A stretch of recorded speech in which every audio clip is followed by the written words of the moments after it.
Haleluya. Kita bersyukur karena saat ini kita akan melanjutkan seri pemahaman firman, dan kita sedang membahas sebuah pokok besar masa raya Tuhan. Kita telah masuk pada pembahasan Paskah, roti fatir, dan sekarang pada buah sulung. Buah sulung itu bagi orang-orang Israel itu disebut sebagai Yom Habikurim.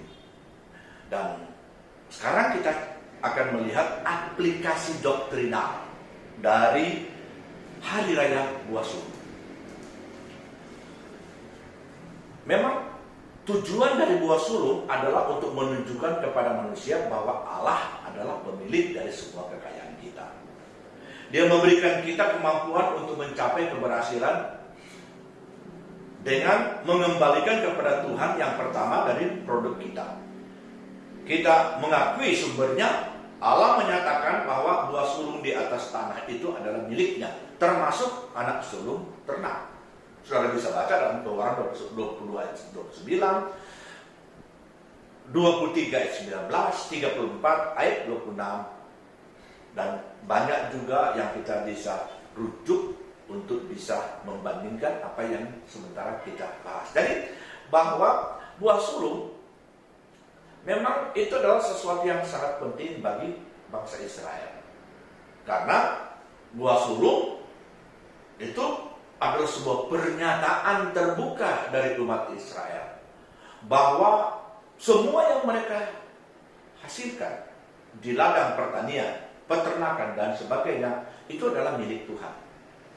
Jadi buah sulung itu adalah sebuah pernyataan terbuka kepada Tuhan dan kepada saudara-saudara Israel yang lain bahwa kalau bukan Tuhan kita tidak bisa mendapat apa-apa. Maka itu Hari Raya Buah Sulung menjadi hari raya yang sangat penting. Nah, kita akan mencoba melihat langkah-langkah lanjut dari keselamatan setelah kita telah melihat aplikasi doktrinal dari Hari Raya Paskah, Hari Raya Roti Tak Berapi, dan sekarang kita akan melihat lanjutan dari aplikasi doktrinalnya dari buah sulung. Ada 4 pokok doktrinal keselamatan yang dapat ditarik dari perayaan buah sulung. Yang pertama, pembenaran. Yang kedua, baptisan air. Yang ketiga, adopsi. Dan yang keempat adalah kebangkitan. Ini adalah 4 pokok yang coba kita bahas. Kita mulai satu demi satu. Pertama, tentang pembenaran. Sangat jelas bagi bangsa Israel bahwa sebelum buah sulung dibawa kepada imam untuk dipersembahkan kepada Tuhan, maka tidak dibenarkan mereka memetik panen untuk mereka makan. Jadi hanya setelah buah sulung dipersembahkan, maka pembenaran pemetikan hasil panen untuk makanan dan kehidupan bangsa Israel itu berlaku. Jadi perhatikan, penting sekali di sini. Jadi buah sulung itu harus dibawa kepada imam. Jadi pada waktu ladang telah menguning, gandum, jelai, anggur itu telah ranum, ya, dan siap untuk dipanen, mereka itu harus mengambil yang terbaik.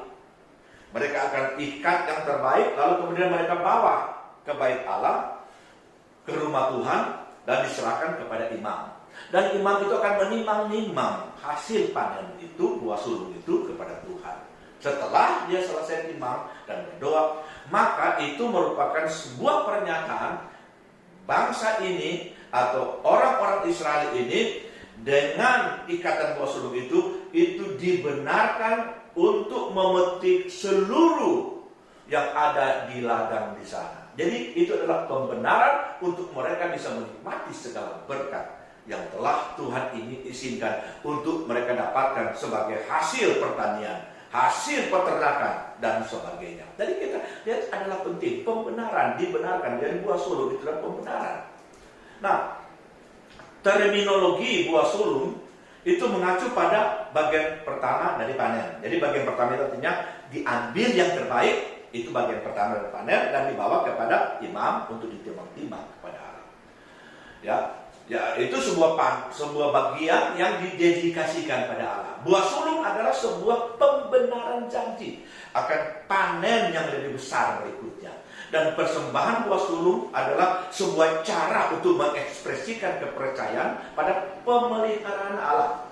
Sebagaimana ia memberikan buah sulung, ia juga akan membenarkan tersedia panen selanjutnya yang dibutuhkan oleh mereka. Jadi kita lihat bahwa buah sulung itu merupakan sesuatu yang penting. Buah sulung itu adalah kunci dari berkat Tuhan itu dapat dinikmati oleh bangsa Israel. Nah, sekarang kita lihat bahwa Kristus itu sebagai buah sulung kita. Kita sudah belajar pada waktu yang lalu tentang Kristus itu sebagai yang sulung. Dia anak yang sulung, dia sulung dari kebangkitan dan sebagainya. Jadi Kristus sebagai buah sulung kita, sebuah pengejawantahan kasih karunia Allah, baik kelahiran, kematian, dan kebangkitannya merupakan proses di mana dia ditimang-timang atau dipersembahkan di hadapan Bapa guna membenarkan setiap orang percaya kepadanya. Ya, kita lihat dalam Yohanes 3:16 itu kita tahu karena begitu besar kasih Allah akan dunia ini, Dia mengaruniakan anaknya yang tunggal, itu yang sulung, sehingga barang siapa yang percaya kepadanya tidak binasa, mereka beroleh hidup yang kekal. Kita juga bisa baca dalam Ibrani 9 ayat 11 sampai 28. Jadi tentang Kristus sebagai buah sulung itu merupakan sebuah metafora dari buah sulung yang dibawa oleh bangsa Israel, yang diambil dari panen, dari ladang yang akan dipanen dan dibawa kepada imam. Dan Yesus Kristus pada waktu dia datang ke dalam dunia, dia sebenarnya sebagai anak sulung, yang sulung, sebagai buah sulung, dan kemudian dia menjadi manusia. Itu sama dengan satu proses dia ditimang-timang. Bahkan lebih jauh lagi, dia kemudian harus mati di atas kayu salib. Ya, itu adalah proses akhir dari timang-timang untuk menyatakan bahwa hasil panen yang lebih besar itu akan didapatkan olehnya kalau mereka itu percaya kepada Kristus Tuhan. Ya, sampai dia kemudian bangkit dari antara orang mati, satu deklarasi kemenangan. Dia telah memiliki semua hasil panen dari zaman dahulu sampai zaman sekarang. Menurut G.R. Dravery, ya, dalam bukunya The Theological Student, pembenaran diartikan sebagai tindakan Allah yang olehnya dia menerima orang berdosa yang bertobat, yang percaya kepada Kristus, ya, sebagai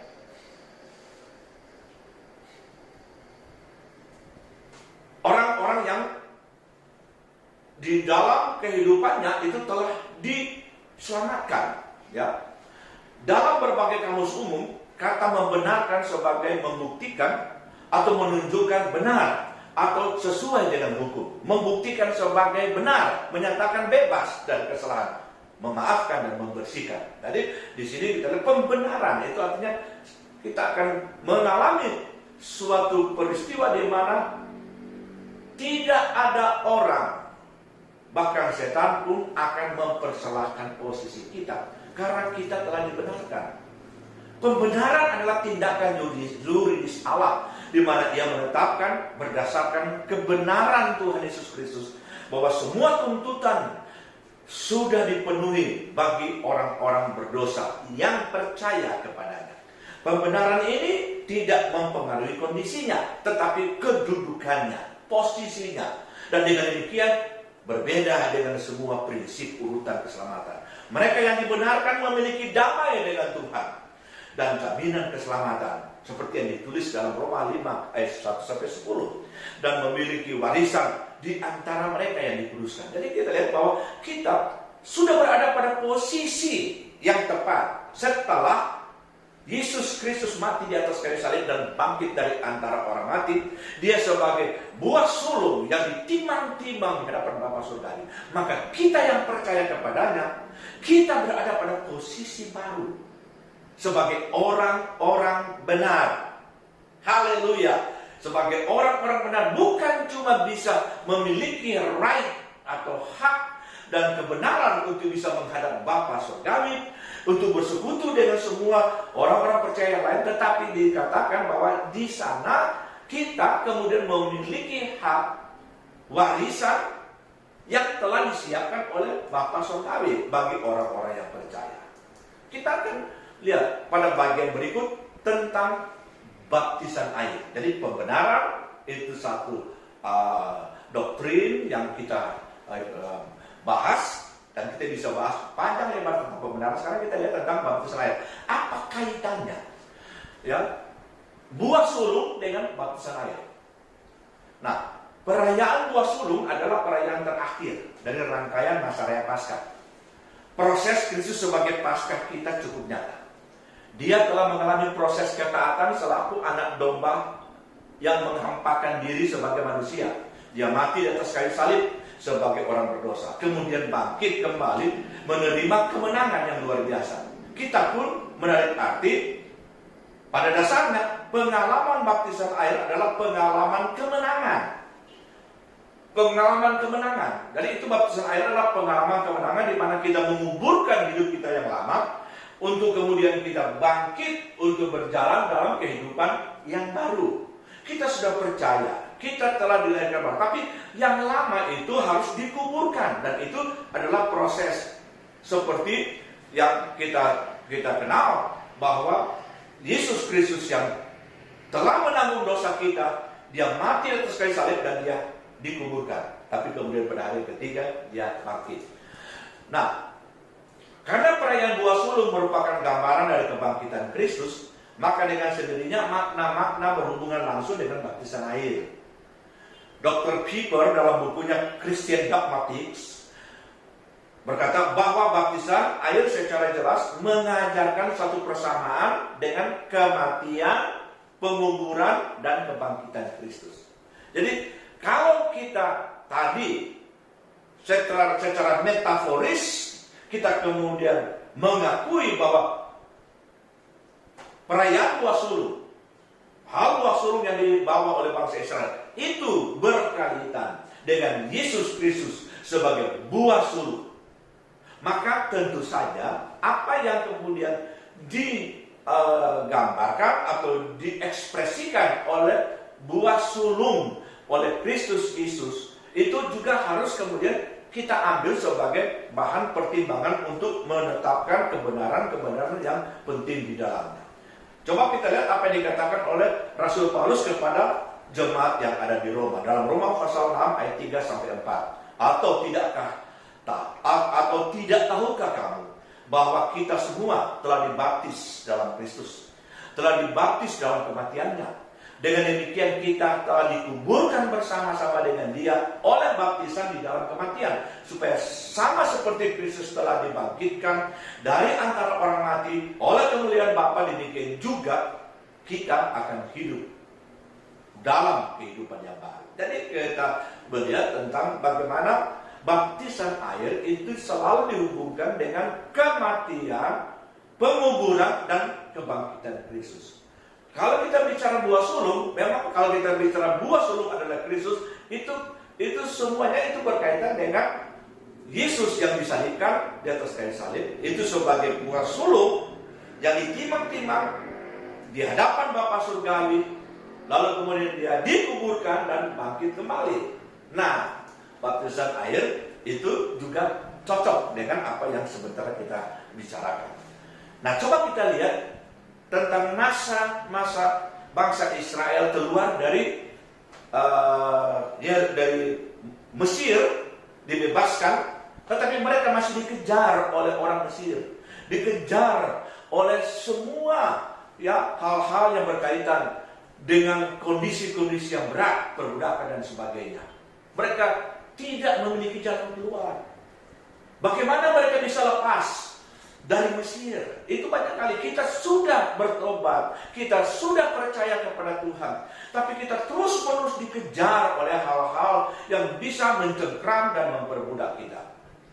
Kita perhatikan, mujizat Laut Merah itu menjadi simbol baptisan air.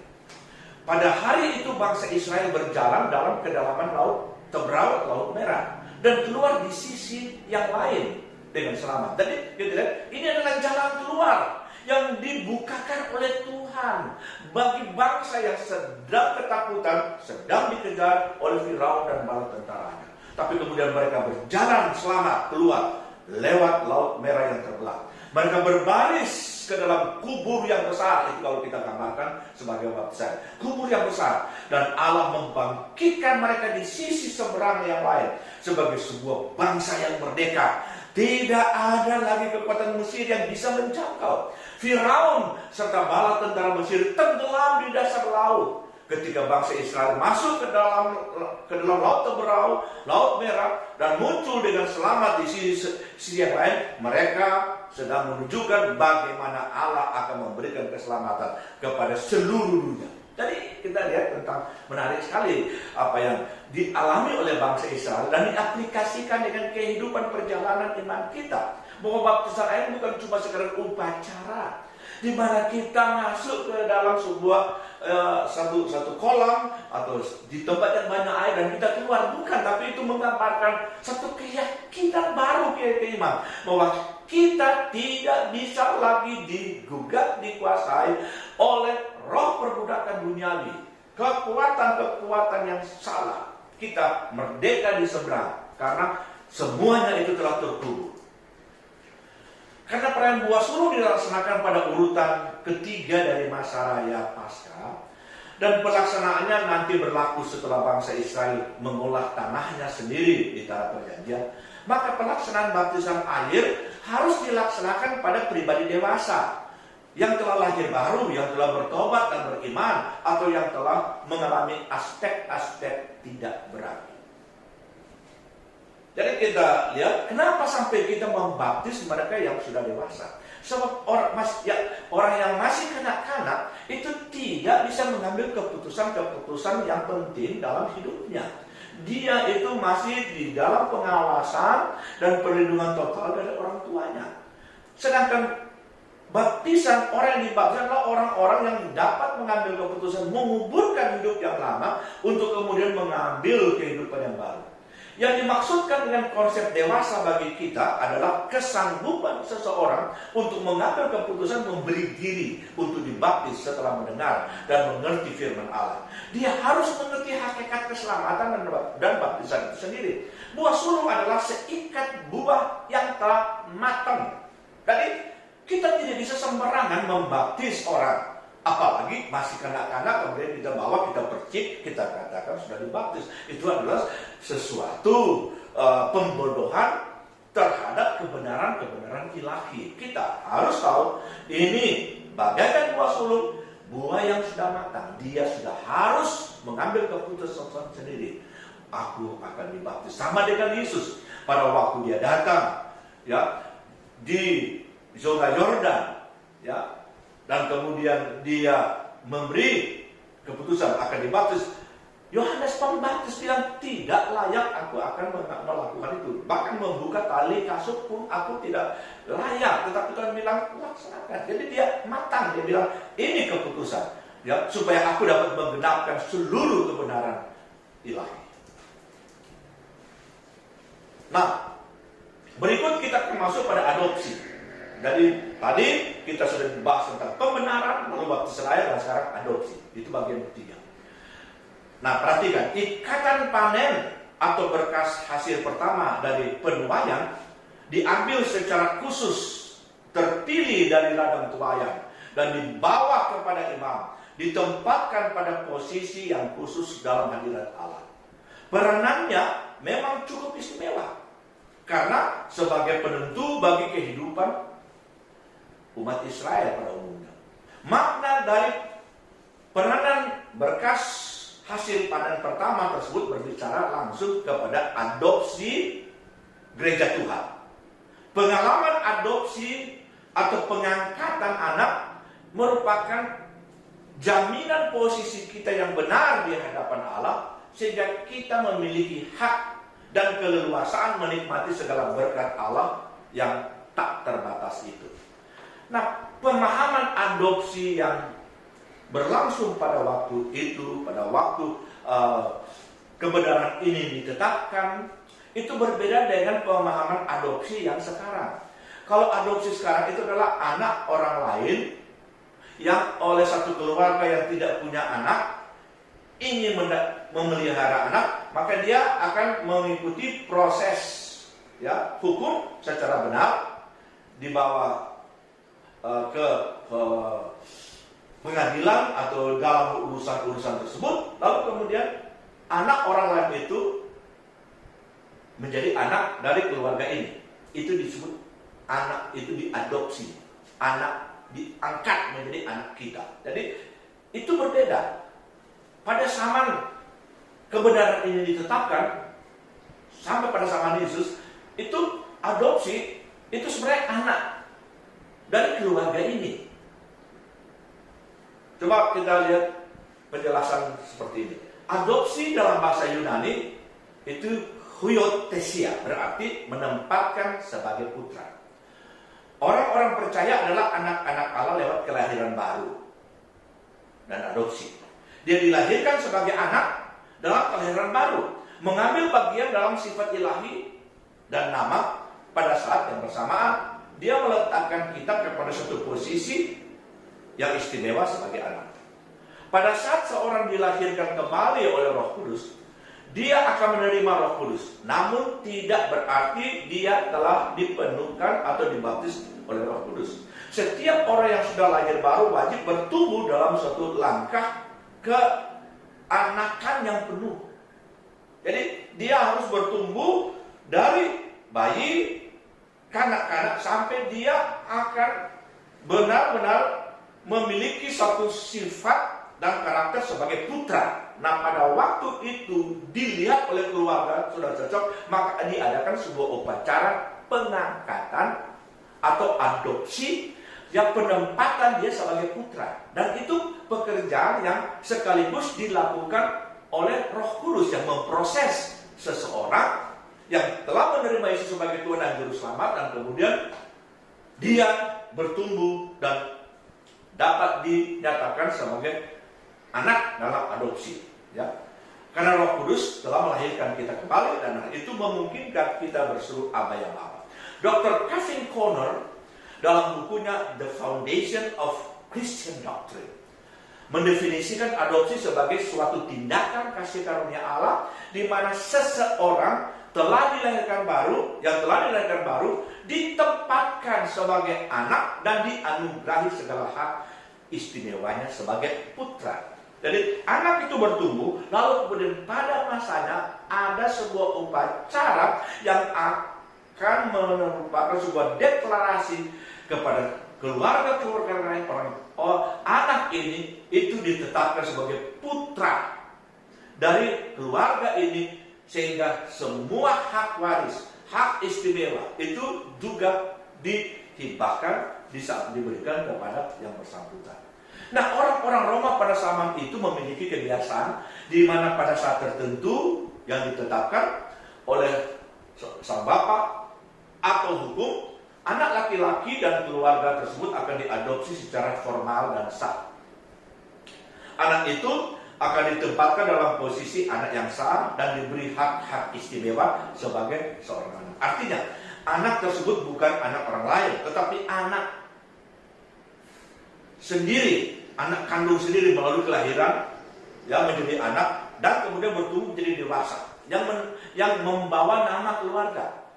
Tindakan formal ini yang diteguhkan oleh saksi-saksi dan tindakan di mana anak itu disebut diberi posisi, hak istimewa dan kewajiban sebagai seorang putra dewasa. Jadi itu juga ada pada kebiasaan di tengah-tengah masyarakat Romawi.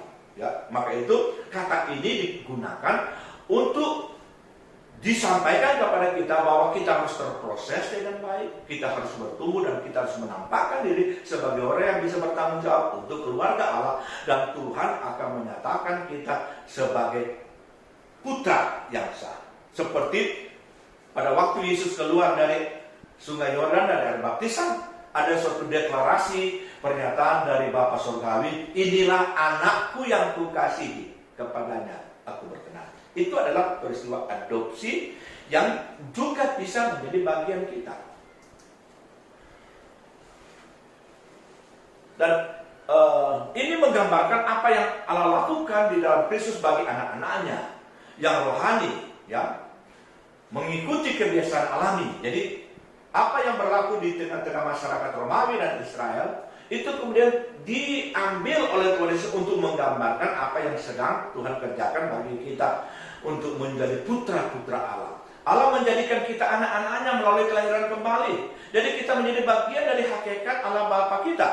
Allah telah menerima kita sebagai anak-anaknya dan memberi kita nama keluarga, hak-hak keluarga, dan hak istimewa sebagai anak. Itulah proses adopsi berlangsung pada kita.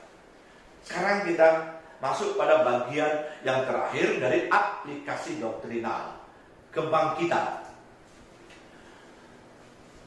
Kebangkitan menjadi gambaran yang paling populer bagi perayaan buah sulur. Ikatan panen yang diambil dari ladang tua yang terpetik dari antara sesamanya, berhubungan langsung dengan kebangkitan Kristus. Dr. Thompson menulis dalam bukunya The Feast of the Law, Christ is particularly preeminent in the resurrection, being first begotten from the dead. Jadi Kristus memiliki keutamaan dalam kebangkitan. Yang pertama bangkit dari antara orang mati. Dilanjutkan oleh Dr. Prince dalam bukunya Resurrection of the Dead. Dia berkata, Christ's resurrection fulfills the typology of first fruit. Jadi kebangkitan Kristus menggenapi tipologi buah sulur. Jadi gambaran, metafora dari buah sulur itu tepat ditempatkan, diambil, diposisikan oleh Yesus Kristus yang bangkit dari antara orang mati. Kebangkitan menjadi pengajaran sentral setiap orang percaya. Dia memiliki jaminan yang hakiki, ya, dalam keselamatan dan kehidupan kita sekarang ini dan sampai selama-lamanya. Rasul Paulus berkata, tetapi andai kata Kristus tidak dibangkitkan, maka sia-sialah pemberitaan kami dan sia-sialah juga kepercayaan kamu.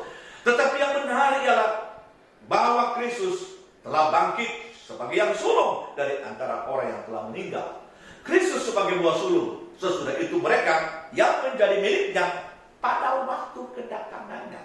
Jadi dia bangkit, dia sebagai sulung kebangkitan. Semua orang yang percaya kepadanya, puji Tuhan, saudara dan saya, pada waktu kedatangannya pada kali yang kedua, kalau toh kita telah mati di dalam Tuhan, maka pada waktu sangkakala yang terakhir berbunyi, maka kita yang mati dalam Tuhan, saudara-saudara telah mendahului kita yang mati dalam Tuhan, itu akan dibangkitkan dan diberikan tubuh kebangkitan setara sama seperti yang dimiliki oleh Yesus Kristus. Kita yang mungkin masih hidup pada waktu itu, disebutkan pada waktu sangkakala yang terakhir itu berbunyi, pada waktu Yesus datang, kita diubahkan.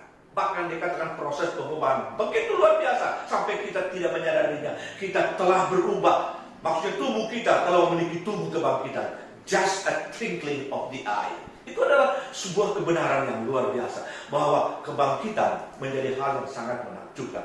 Gereja Tuhan, gereja yang sejati sendiri merupakan bukti Kristus yang dibangkitkan. Kekristenan adalah satu-satunya agama yang didirikan di atas sang pemimpin yang dibangkitkan. Kebangkitan menjadi unik bagi kekristenan.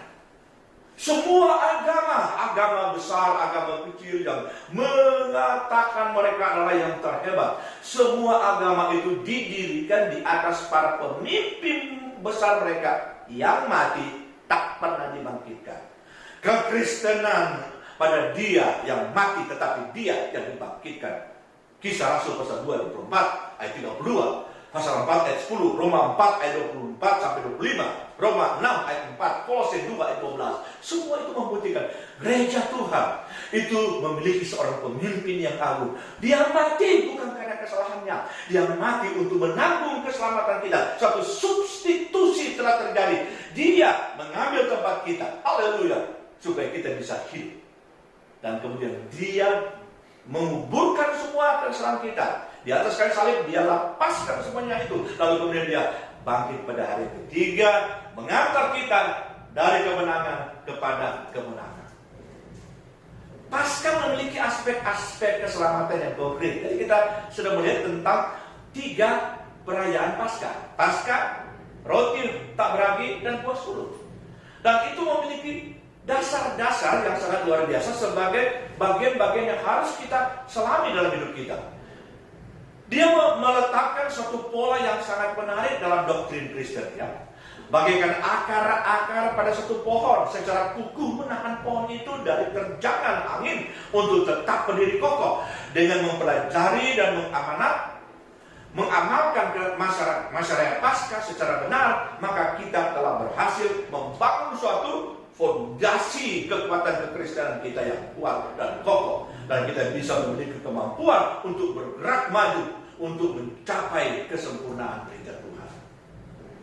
Bahwa masa raya Paskah berisi langkah-langkah awal yang menentukan pergerakan dan perkembangan gereja Tuhan sebagai tubuh Kristus.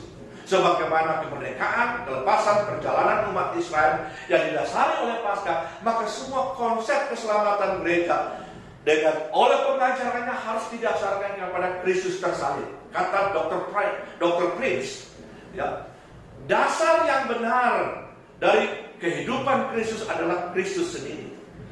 Bukan gereja, bukan denominasi, bukan peraturan dan upacara gereja, tetapi Kristus sendiri sebagai dasar.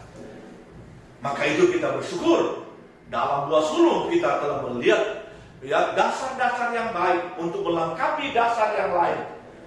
Pembenaran, baptisan air, ya, adopsi dan kebangkitan itu harus benar-benar menyatu dalam kehidupan kita. Dan mari kita terus bergerak dalam langkah-langkah iman yang lebih luar biasa. Kita pasti akan memiliki kemampuan untuk bergerak maju sampai mencapai kedewasaan penuh sebagai gereja.